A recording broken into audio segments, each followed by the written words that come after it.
വലിയ പുണ്യം കിട്ടുന്ന മാസമാണ് റജബ്. അല്ലാഹുവിൻ്റെ റഹ്മത്ത് തുസബ്ബു ഫീഹിൽ ബറകാത്തു അലൽ ബറായ. സൃഷ്ടികൾക്ക്, ജനങ്ങൾക്ക് മുഴുവനും ബറക്കത്ത് ചൊരിയുന്ന മാസമാണ് വിശുദ്ധ റജബ്. റമദാനിൻ്റെ വിളംബരം നടത്തി കടന്നു വന്നതാണ് റജബ്. റമദാൻ എന്ന ആവർത്തന വാചകം റജബിൽ നമ്മൾ കേട്ടു തുടങ്ങാണ്.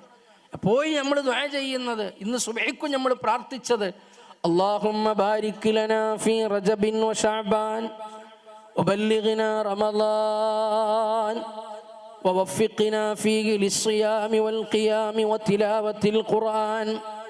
അല്ലാഹുവേ, നീ ഞങ്ങൾക്ക് റജബിൽ ബറക്കത്ത് ചൊരിയണേ അല്ലാഹ്. അല്ലാഹുവേ, നീ ഞങ്ങൾക്ക് ശഅബാനിൽ ബറക്കത്ത് ചൊരിയണേ നാഥാ. വബല്ലിഗ്നാ റമദാൻ, റമദാനിലേക്ക് ഞങ്ങളെ എത്തിക്കണേ അല്ലാഹ്. റമദാനിൽ ബറക്കത്ത് ചോദിക്കുന്നില്ല. ഈ ദുആയിൽ ബറക്കത്തിനെ തേടുന്നത് റജബിലാണ്, ശഅബാനിലാണ്. എന്താണ് കാരണം? റജബിൽ ഒരാൾക്ക് ബറക്കത്ത് ലഭിച്ചോ അവൻ്റെ റമദാൻ അല്ലാഹു സ്വീകരിക്കുന്ന വിധം അവന് ആ റമദാനിനെ ഏറ്റെടുക്കാൻ സാധിക്കുമെന്നാണ്. ശഅബാനിൽ ഒരാൾക്ക് ബർക്കത്ത് ലഭിച്ചോ അല്ലാഹ് പൊരുത്തപ്പെട്ട നിലക്ക് റമദാനിനെ സ്വീകരിക്കാൻ സാധിക്കുമെന്നാണ്. റമദാൻ എത്തുന്നതിന് മുമ്പ് തന്നെ റമദാനിനെ സ്വീകരിക്കാനും അതിന് തയ്യാറാവാനും വേണ്ടിയാണ് ഈ ദുആ പഠിപ്പിച്ചതെന്ന് മഹത്തുക്കൾ പറയുന്നത് കാണാം. റമദാൻ റമദാൻ റമദാൻ റമദാൻ ആവർത്തിച്ച് കേൾക്കുകയാണ്, പറയുകയാണ്. ഇതിങ്ങനെ പറയുമ്പോഴും കേൾക്കുമ്പോഴും റമദാൻ എൻ്റെ മുമ്പിലുണ്ട്, ആ റമദാനിനെ എനിക്ക് സ്വീകരിക്കാനുണ്ട്, അതെൻ്റെ ജീവിതത്തിൽ ലഭിക്കുന്ന ഏറ്റവും വലിയ അനുഗ്രഹമാണ്. ആ ഒരു ബോധം മനസ്സിലേക്ക് കടന്നു വരികയും റമദാനിന് വേണ്ടി ശരീരത്തെയും മനസ്സിനെയും ഹൃദയത്തെയും സജ്ജമാക്കാൻ ഒരുങ്ങുകയും ചെയ്യാൻ വേണ്ടിയാണ് റജബിൽ തന്നെ ഈ ദുആ നമ്മൾ ആരംഭിച്ചത്. മഹത്തുക്കൾ പറഞ്ഞില്ലേ, വിശുദ്ധമായ റജബ് മാസം കർരീഹി, അത് കാറ്റ് പോലെയാണ് റജബ് മാസം. ശഅബാൻ മാസം കസ്സഹാബി, അത് മേഘം പോലെയാണ്. വശഹ്റു റമദാൻ കൽമത്തർ, റമദാൻ മാസം അത് മഴയെപ്പോലെയാണ്. റജബ് കാറ്റ് പോലെയാണ്, ശഅബാൻ മേഘം പോലെയാണ്, റമദാൻ മഴയെപ്പോലെയാണ്. കാറ്റ് വീശിയാലാണ് മേഘം വരുന്നത്, മേഘം വന്നാലാണ് മഴ ലഭിക്കുന്നത്. അതുകൊണ്ട് കാറ്റും മേഘവും ഉണ്ടെങ്കിലേ മഴ ലഭിക്കൂ.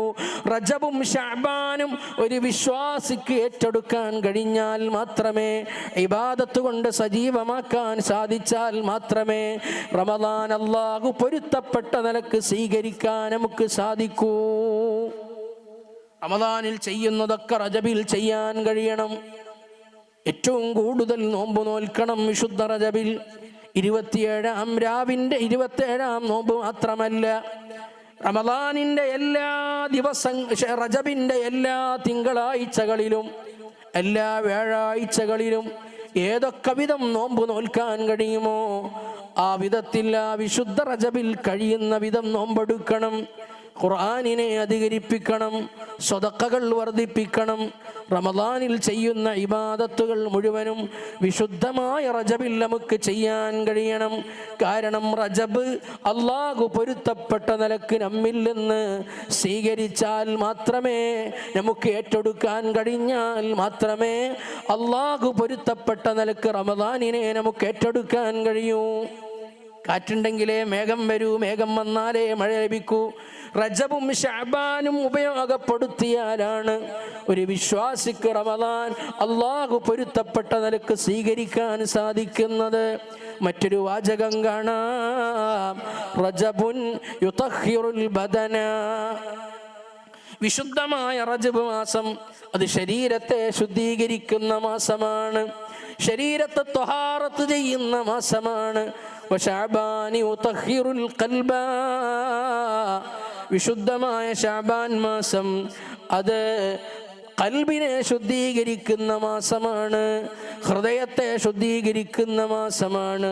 വറമളാൻ യുതഹിറുർ റൂഹ്, വിശുദ്ധമായ റമദാൻ മാസം അത് ആത്മാവിനെ സംസ്കരിക്കുന്ന മാസമാണ്.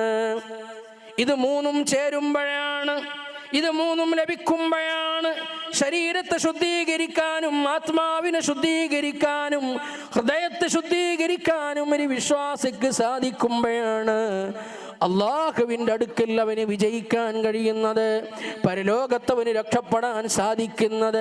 അതുകൊണ്ട് എൻ്റെ സഹോദരങ്ങളെ, മുഅ്മിനീങ്ങളെ, പ്രിയപ്പെട്ടവരെ, വിശുദ്ധമായ റജബ് നമ്മിലേക്ക് കടന്നു വന്ന് അതിൻ്റെ പകുതിയിലധികം നമ്മിൽ നിന്ന് പിന്നിട്ടിരിക്കുകയാണ്. ഇനി കേവലം കുറഞ്ഞ ദിവസങ്ങൾ മാത്രമാണ് നമ്മുടെ മുമ്പിൽ ബാക്കിയുള്ളത്, അവശേഷിക്കുന്നത്. അതുകൊണ്ട് എൻ്റെ പ്രിയപ്പെട്ട സഹോദരങ്ങളെ, വിശുദ്ധമായ റജബിൽ തന്നെ റമദാനിന് വേണ്ടി ഒരുങ്ങാൻ കഴിയണം. लोग कहते हैं ऑनलाइन